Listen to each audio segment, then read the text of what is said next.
So what is up mga kamods? Another lovely day, another day for scam all the way. Ayun, Fino 4-valve FI. Mga kamods, gagawin natin tong 4-valve FI. Ayan, itong 4-valve ni Pops Riam. Ayun, iisa-isay natin dito ay ang magkano gagastusin at anong mga kailangan na dapat bilhin. Yun.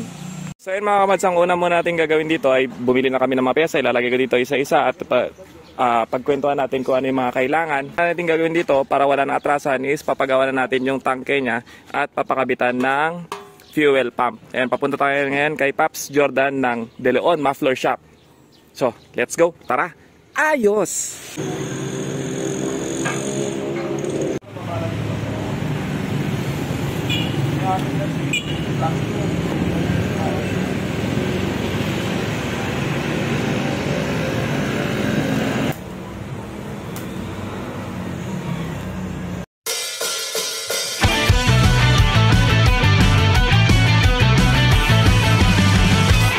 And so, what is up mga kamods? Another day, another lovely day, another scam all the way.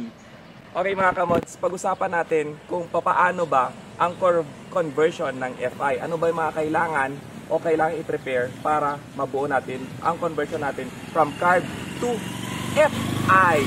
Is yung co-convert natin yung stock tank ng Fino. Ito. Okay, sa conversion naman, is kailangan yung barahan yung sa tuktok yung dating saan yung floater niya. Okay, barado na yan. Tapos, dun sa pinakababa, gamit natin itong fuel pump is for NMAX. Set na to na nabili natin, second hand actually. Magkano natin nabili? As much possible, kung mabibili nyo ng second hand, mas mapababa yung presyo ng pag-convert nyo. Bale yung, magkano to? Is 2K. Then, tapos yung plate niya, dapat always kasama yung plate niya. Tapos bumili din kami ng donor tank. For the reason ng donor tank is para mas madaling ilapat yung tornilyohan ng ating fuel pump. Kasi kung wala yun, papagawa nyo pa siya ng tornilyo, depende lang yan sa diskarte ng welder nyo. Okay? Hindi lang bolt-on ang fuel pump. Meron po tayong gagawin sa loob yan, which is yung calibration ng fuel float natin. Para mag-calibrate o magpantay sila from empty to full tank.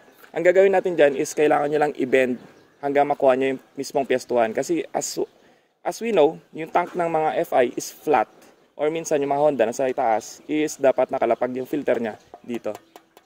Basta habang sa conversion process nyo, mapapansin nyo, malalaman nyo kung saan yung pwesto, mismong float niya. Okay, testing natin yung fuel pump.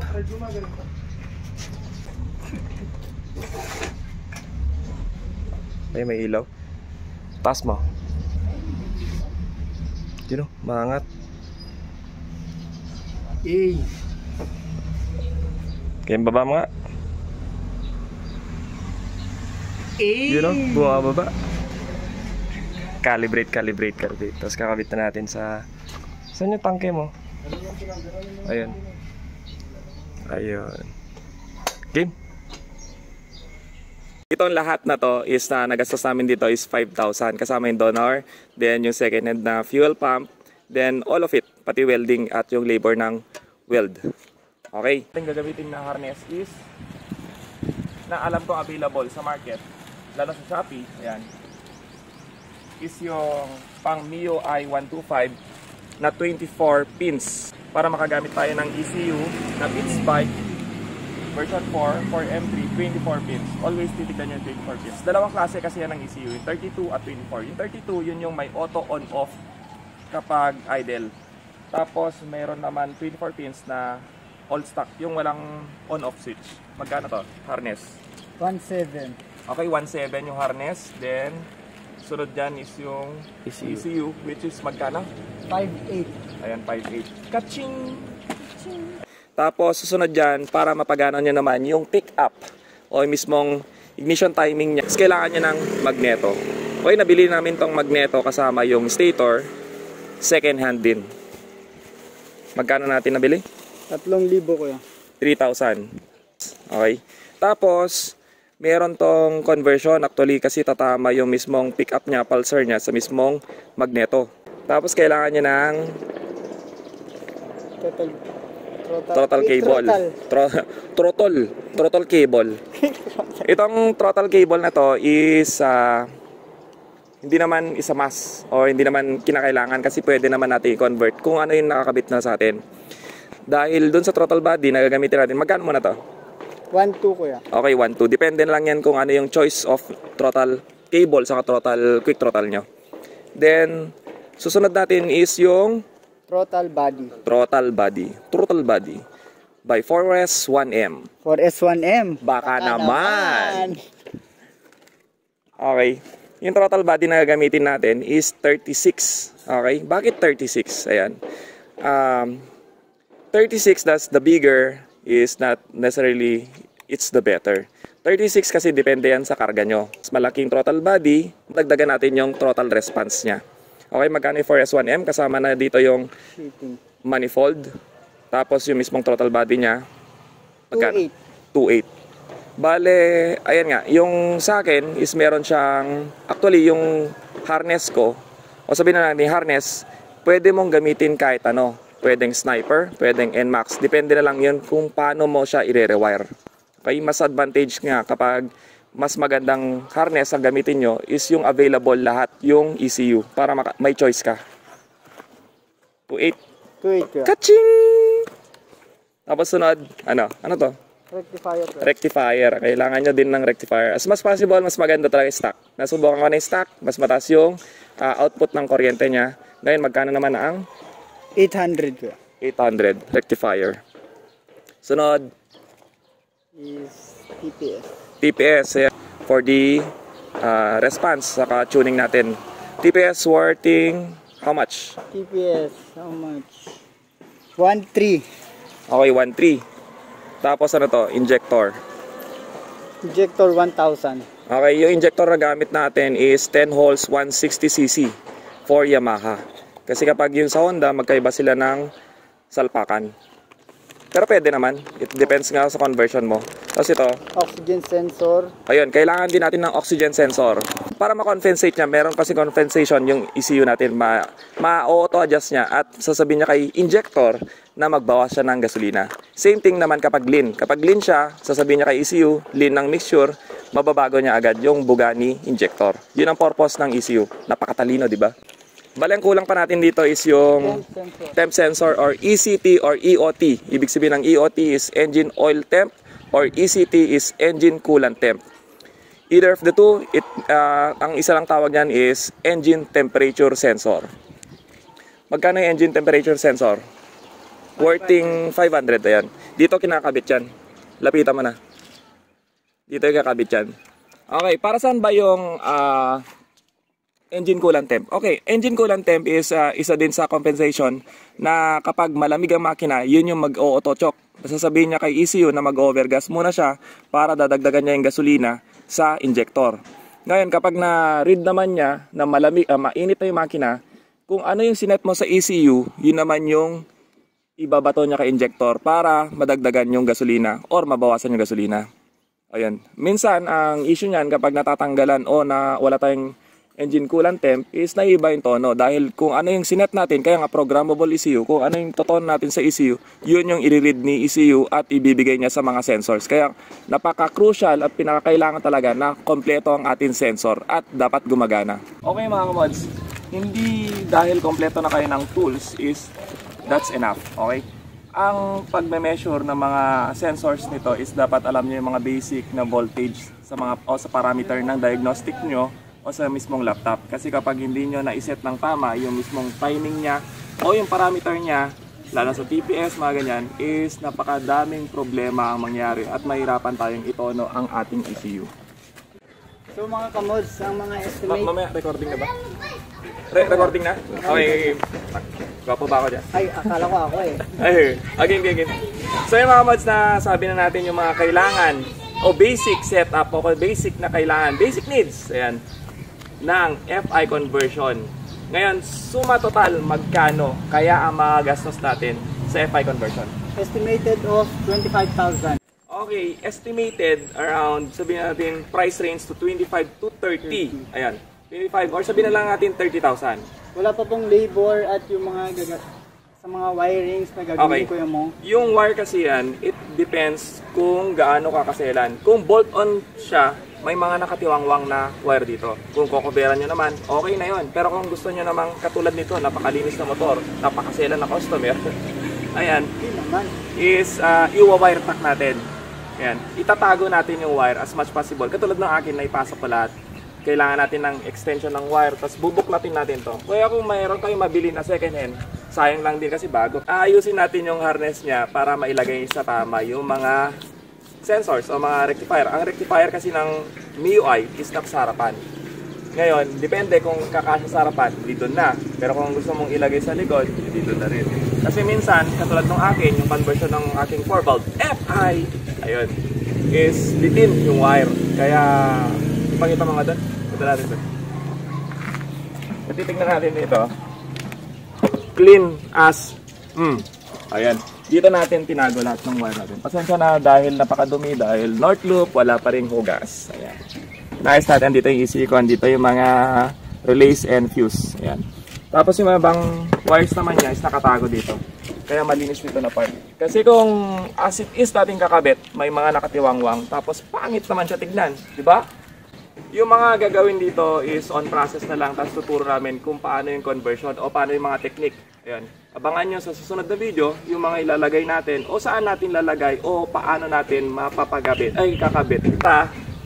Makita nyo na, ayun, pakita natin yung process. Lalo yung mga, sabi ko nga, hindi bolt-on yung mga paglalagay nito. Ayan. Ano masabi mo? Let's do this. So ayun mga mods, abangan sa susunod na video.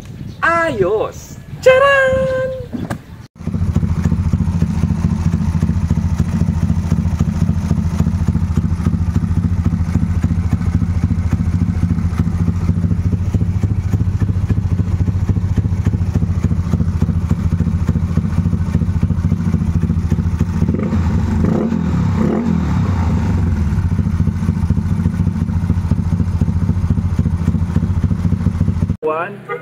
Action. So what is up mga kamods? So ito na ating finished project ng FI Fino. Kaya mong nakalimutan ko na sinasabi ko, ikaw na bahala dyan. Okay na. Palit tayo. Ikaw na yung cameraman ko. Okay. So ayun mga kamods, yun lang natin kulang sa data. Unang video natin. Medyo natagalan tayo kasi may mga kulang tayo sa mga pyesa. Ayan, madami na rin na bago-bago dito. Katulad ng buhok ko. Ayan, wala na. Hindi na ako long eh. Tignan lang natin ito. Yun kasing common na mga tanong nila kung magkano yung total na nagastos sa FI conversion. Number 1, kung ano yung gamit nating harness. Ano ba yung gamit nating harness dito, Riam? MIUI 125. Ayan, number 1 is pang MIUI 125. Yun yung 24 pins. Dalawa kasing klaseng harness yan, which is yung 24 and 33. Tama? 33. Yes. Actually, kahit ano. Pero dapat meron kayong basic knowledge in FI system para alam nyo kung saan papunta yung mga harness o mga corresponding colors. Para kahit anong harness ang gamitin nyo, pwede. Pero kung gusto nyo bolt-on, hindi naman actually bolt-on kasi ang ginawa natin dito, katulad dito, makikita nyo dito yung regulator na ang M3 is originally is nasa harapan. Yung ignition coil nandito. Diba? Ayan. Ayan. Bali, natin. Isa-isay na natin yung mga ginamit natin. Number 1, recap na lang to. Ito harness natin, 1.7. Yung ECU na gamit natin, it's Spitzbike M3, 24 pins is 5,750. Yung fuel pump naman is 2,000. Anong fuel pump to? Ginamit natin, NMAX. Tapos sunod naman yung throttle body, ginamit natin pang M3, 36mm, 2.7. Tapos injector 1,000, tapos oil temp sensor. Ito, oil temp sensor is 350. Tapos J-joint injector holder, which is ito, kailangan nyo rin to.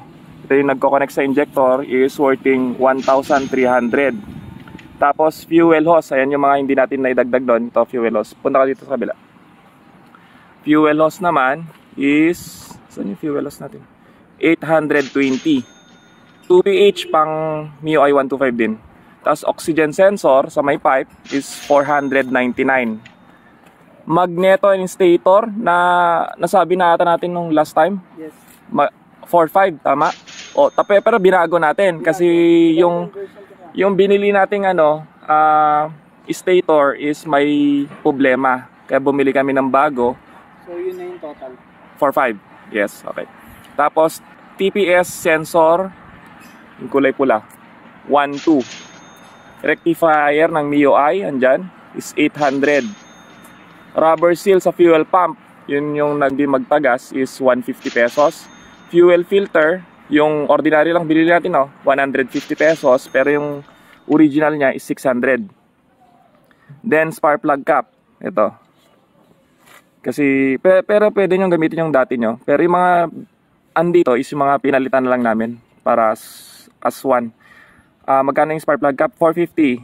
450. Tapos, ang mga tornilyo na pinalitan natin dito, i-minus na lang natin siguro to. Kapag i-minus nyo lang yan kung hindi nyo naman kailangan. Pero ang nagamit namin dito is 1,000. Bakit siya 1,000? High tensile tapos stainless yung ginamit natin. Mahal kasi bilihan dito. Depende sa lugar nyo. Then, machine shop. Ano yung pinamachine natin? Ito kaya? Yung manifold. 1.5. Tama? 1.5? Overall yun kuya. Overall. Tapos yung tank convert kay Jordan is 1,500. Then, yung donor tank natin, kasi kinuha na natin yung pinaka-plate niya para may tornilyo, is yung Aerox. 1,000. Basura, nakalagay dito. Basura. Basura guys. Kita ba? Hindi na namin magagamit. Hindi nyo na magagamit yun. Bale, ano lang yan. Donor tank. Tapos, drill bit. Ito. Pinambutas namin dito is 800 pesos. Mumurahin pa yun sa lagay na yun na drill bit. Yung original niya is 1.5. Ganun natin yan. Opo, 1.5 kaya. Tapos, relay and fuse, mga ginamit natin sa loob ng is 150. Tapos, nirewire natin to lahat. Kita mo yung mga wire. Ito. Malinis. Bale, nagastos natin dyan. Wiring is 25 meters. Gauge 16 plus electrical tape na 3 is 500 lahat. Then, ito. Pakita mo to. Itong sa manifold. Sa manifold naman is yung TIG weld. Nakita ba yung TIG weld niya? Opo. Kasi originally itong manifold na to is rubber connector. Pero gumamit tayo ng M3, detornilyo na siya. Mas matibay kaysa sa rubber type. Dati itong Giso. Dating Giso. Giso yan, Giso talaga siya. Tapos kinonect natin yung manifold. Ayan. Dito, diskarte nyo na kung paano nyo convert kung sakali.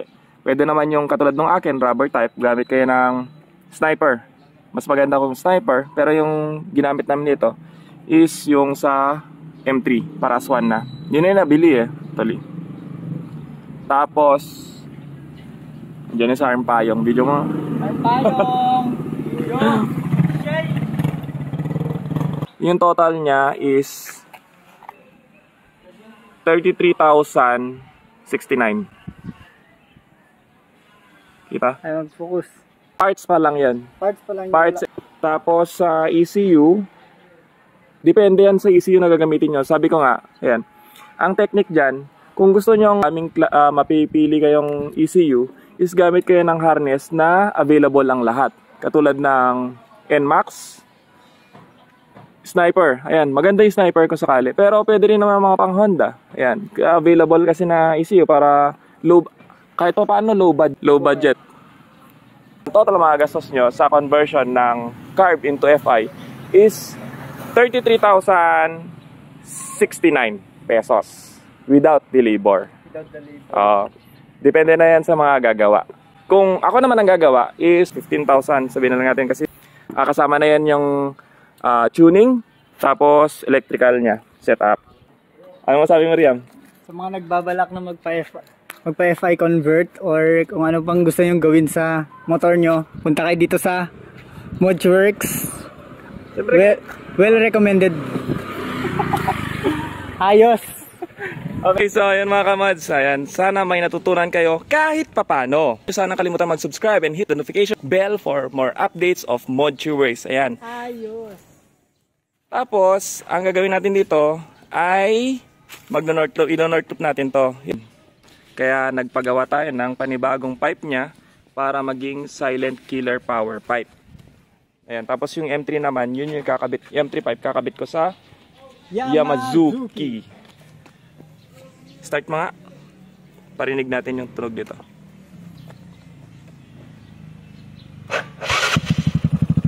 Yan o.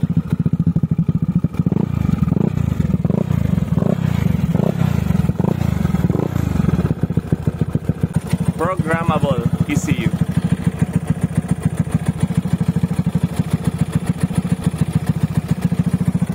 Linis o.